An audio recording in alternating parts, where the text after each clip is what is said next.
বিসমিল্লাহির রহমানির রহিম। আমি দাঁড়িয়ে আছি এই শুভ সন্ধ্যায়।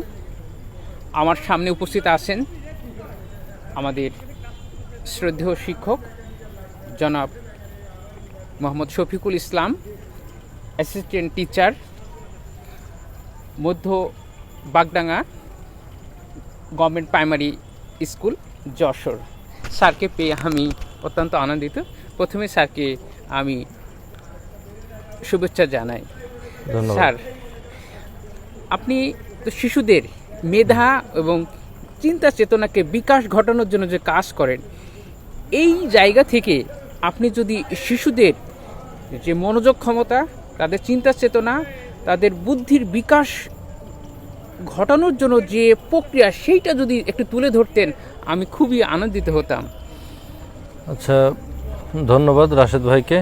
একটা অতি গুরুত্বপূর্ণ বিষয় যেটা আমরা আজকে আলোচনা করতে যাচ্ছি।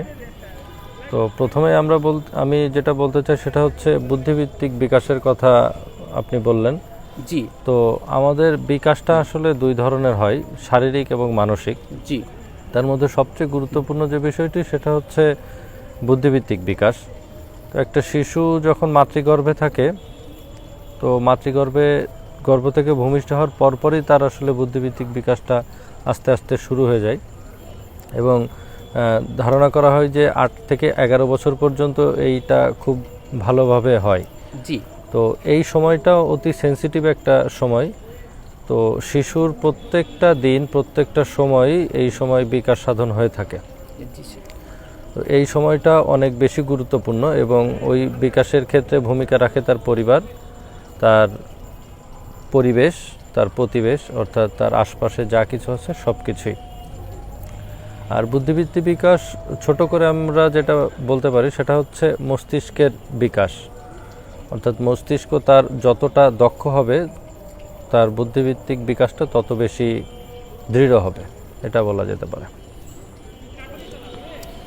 স্যার, এই যে আপনি শিশুদের নিয়ে যে কাজ করেন, যে এখন বিশেষজ্ঞ মহল, শিক্ষাবিদ, তাদের কথা যে আনন্দ মানুষের জীবনে শক্তির বিকাশ ঘটায়।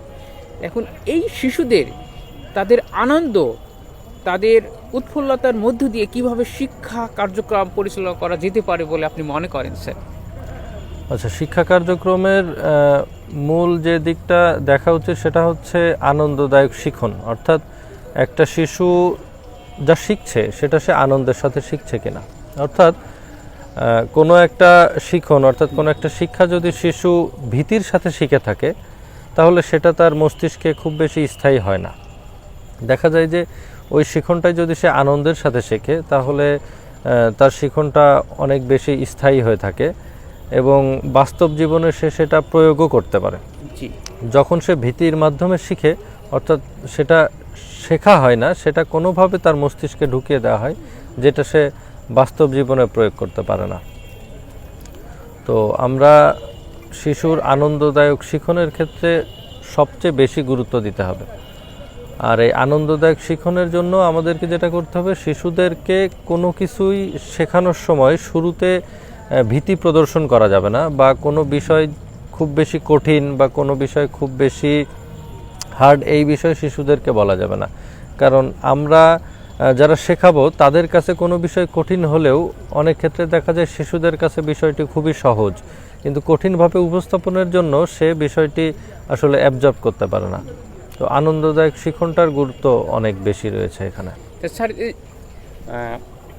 মানুষের জড়তা, মানুষের ভয়, সংকোচ, এগুলোকে মোচন করে আনন্দ শক্তির বিকাশ ঘটায় পরিবারে, অর্থাৎ মা বাবা বা ওই শিশুর যে মানে পারিপার্শ্বিক যে জায়গাটায়, ওই জায়গাটায় কেমন হওয়া উচিত বলে আপনি মনে করেন? আচ্ছা, আনন্দদায়ক শিখনের কথাই যেহেতু আমরা বারবার বলছি, তো আমাদের সবচেয়ে বেশি খেয়াল রাখতে হবে আনন্দদায়ক শিখনের ক্ষেত্রে পরিবার এবং বিদ্যালয়, এই দুইটা প্রতিষ্ঠান, অর্থাৎ পরিবারও একটা প্রতিষ্ঠান, বিদ্যালয় একটা প্রতিষ্ঠান। তো আপনি খেয়াল করবেন আমাদের বর্তমান সরকার যে 2021 সালের কারিকুলামটা নিয়ে এসছে, এখানে বারবারই বলা হচ্ছে শিশুর আনন্দদায়ক শিখনের জন্য। অর্থাৎ শিশু যেটাই শিখবে আনন্দের সাথে শিখবে। এবং শিখন ক্ষেত্রে আমরা বলতে পারি এটা হচ্ছে শুধুমাত্র একাডেমিক না, অর্থাৎ বিদ্যালয় না। এখন যে কারিকুলামটা আসছে সেখানে বলা হয়েছে শিক্ষার্থী খেলতে খেলতেও শিখবে, পড়তে পড়তে শিখবে, কোনো একটা কাজ করতে করতে শিখবে এবং বিদ্যালয় থেকেও শিখবে। অর্থাৎ শিখনের ক্ষেত্রটা সব জায়গায় রাখা হয়েছে। এইভাবেই আমাদের কারিকুলামটা এখন বিল্ড আপ করা হয়েছে। অর্থাৎ এই কারিকুলাম যারা প্রণয়ন করেছেন তারাও বিষয়টি অতি গুরুত্বের সাথে দেখেছেন যে শিশুর বুদ্ধিভিত্তিক বিকাশের জন্য তার পরিবেশ, তার বাবা মা, পরিবার এটা সবচেয়ে বড় ভূমিকা রাখে।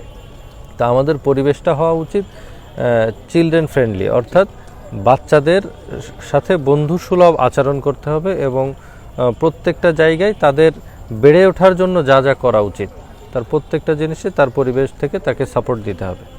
থ্যাংক ইউ স্যার, আপনি অনেক অনেক মানে সুন্দর বললেন যে এই মানুষের মানে শিশুদের যে আনন্দর জায়গাটাই, বিশেষ করে মা, শিক্ষা প্রতিষ্ঠান, টিচার, হ্যাঁ, তাদের যে ভূমিকার কথা।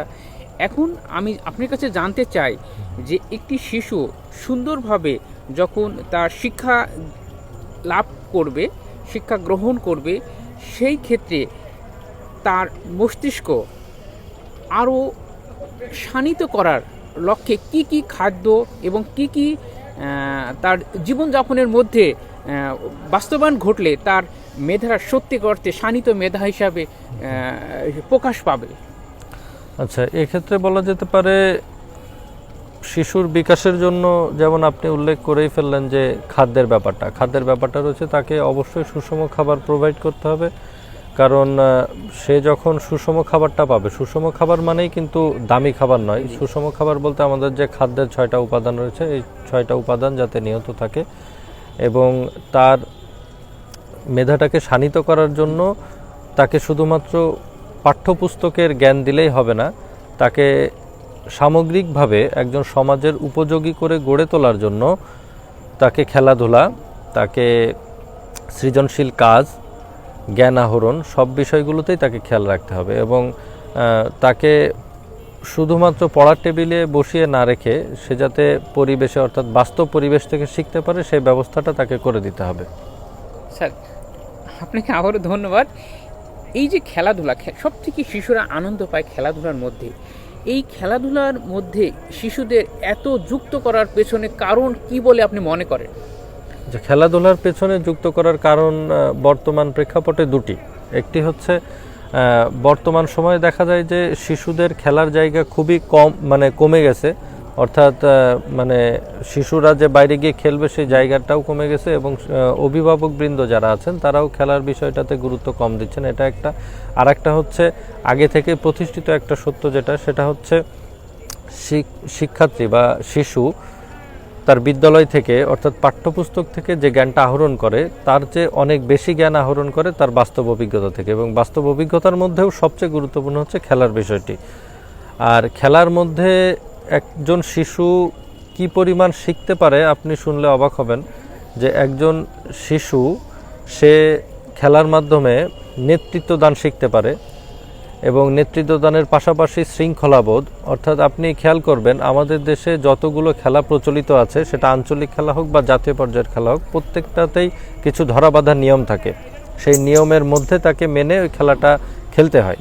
তো এক্ষেত্রে সে শৃঙ্খলাবোধ তো শিখেই যায়, পাশাপাশি সে খেলার মাধ্যমে নেতৃত্ব প্রদানও শিখতে পারে এবং কিছু কিছু শিশুরা নেতৃত্ব দান শিখতে পারে এবং কিছু শিক্ষার্থী আছে যারা নেতৃত্ব গ্রহণ করার মানসিকতা, এটাও অনেক বড় একটা গুণ যে সে নেতৃত্ব গ্রহণ করবে, অর্থাৎ সে একজন ভালো শ্রোতা হবে, তার যে নেতা থাকবে তার কথা সে সুষ্ঠুভাবে পালন করবে। এটাও এক ধরনের বড় একটা গুণ যেটা আমরা খেলার মাধ্যমে শিখতে পারি। এটা কোনো ধরনের লিডারশিপের বই বা কোনো সুনাগরিকের বই পড়েও যতটা শিখতে না পারবে, তার থেকে খেলাই অনেক বেশি শিখতে পারবে এবং সহযোগিতাপূর্ণ মনোভাব তৈরি হয় তার ভিতরে, যেটা একজন সুনাগরিকের জন্য সবচেয়ে ইম্পর্ট্যান্ট একটা বিষয়, যে সে অন্যকে সহযোগিতা করবে, সহমর্মী হয়ে উঠবে।